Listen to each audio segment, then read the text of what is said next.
হঠাৎ করে যদি আপনাদের মুখরোচক কিছু খেতে ইচ্ছে করে অবশ্যই এই রেসিপিটা বানিয়ে নিতে পারেন। খেতে কিন্তু বেশ ভালো হয়, আবার বানানো একেবারে সোজা।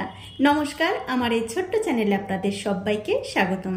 তো রেসিপিটা করার জন্য একটা বাটিতে নিয়ে নিচ্ছি হাফ বাটি ময়দা, দিয়ে দিলাম স্বাদ অনুযায়ী নুন আর 1 চামচ মতো সাদা তেল। এবারে নুন আর তেলটা হাত দিয়ে ঘষে ঘষে খুব ভালো করে এই ময়দার সঙ্গে মিশিয়ে নিতে হবে। দেখুন, লবণ আর তেলটা কিন্তু ময়দার সঙ্গে খুব ভালো করে আমি মিশিয়ে নিয়েছি। এখন এর মধ্যে অল্প অল্প করে জল দিয়ে খুব সুন্দর একটা ডো আমি তৈরি করে নেব। দেখুন, অল্প অল্প করে জল দিয়ে খুব সুন্দর একটা ডো কিন্তু আমি তৈরি করে নিয়েছি। এটা হয়ে গেছে। এখন একটা ঢাকা দিয়ে এক সাইডে রেখে দিচ্ছি। এখন দেখতে পাচ্ছেন একটা বাটির মধ্যে আমি দুটো আলু সেদ্ধ করে খোসা ছাড়িয়ে নিয়েছি। এখন এই আলুগুলো একটু হাত দিয়ে চটকে নিতে হবে।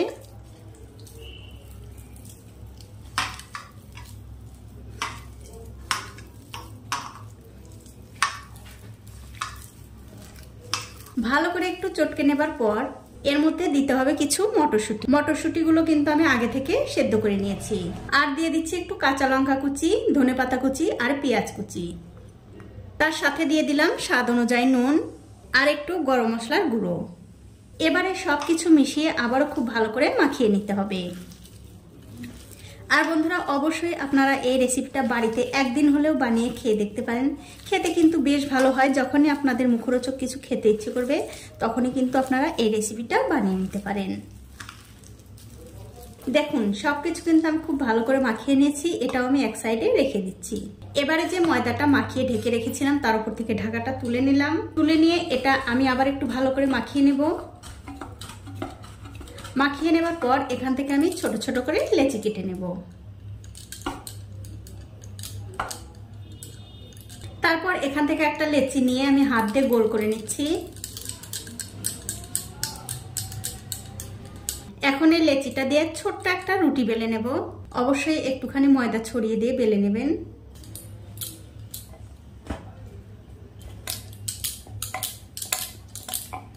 দেখুন, খুব সুন্দর কিন্তু একটা রুটি আমি বেলে নিয়েছি।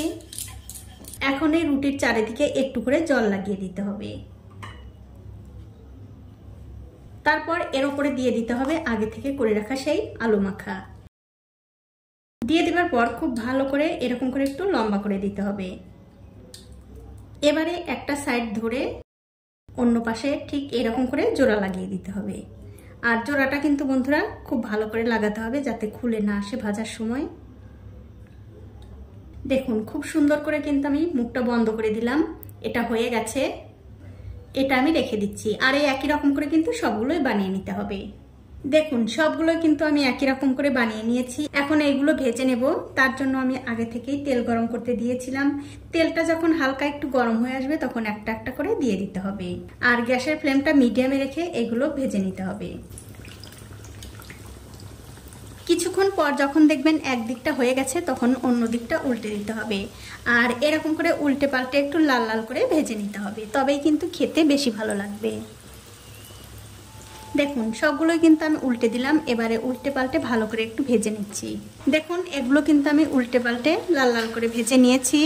তবে খুব একটা বেশিও লাল করার দরকার নেই, তাহলে কিন্তু শক্ত কটকটে হয়ে যাবে। যখন দেখবেন ঠিক এরকম কালারটা এসছে তখনই কিন্তু তুলে নিতে হবে। এগুলো ভাজা হয়ে গেছে। এখন আমি তেল থেকে খুব ভালো করে তেল ঝরিয়ে তুলে নেব। তুলে অন্য একটা প্লেটে রেখে দিচ্ছি। আর এই একই রকম করে কিন্তু সবগুলোই ভেজে নিতে হবে। তো এই দেখুন বন্ধুরা, এক এক করে আমি কিন্তু সবগুলোই ভেজে নিয়েছি। আর এগুলো খেতে এত ভালো হয় যে আমার ছেলেরা ভাজতে ভাজতেই কিছু খেয়ে নিয়েছে। এখন আমি আপনাদের একটা ভেঙেও দেখাচ্ছি কতটা সুন্দর হয়েছে। দেখুন কত সুন্দর, খেতেও কিন্তু বন্ধুরা বেশ ভালো লাগে। বাচ্চা থেকে বড় সবাই কিন্তু পছন্দ করবে। এখন আপনারা এগুলো একটু টমেটো সস দিয়ে খেতে পারেন। খেতে কিন্তু আরো দুর্দান্ত হয়। আবার শুধু মুখে খেলেও কিন্তু ভালো লাগে। তো বন্ধুরা, আমার আজকের এই রেসিপিটা আপনাদের কেমন লেগেছে?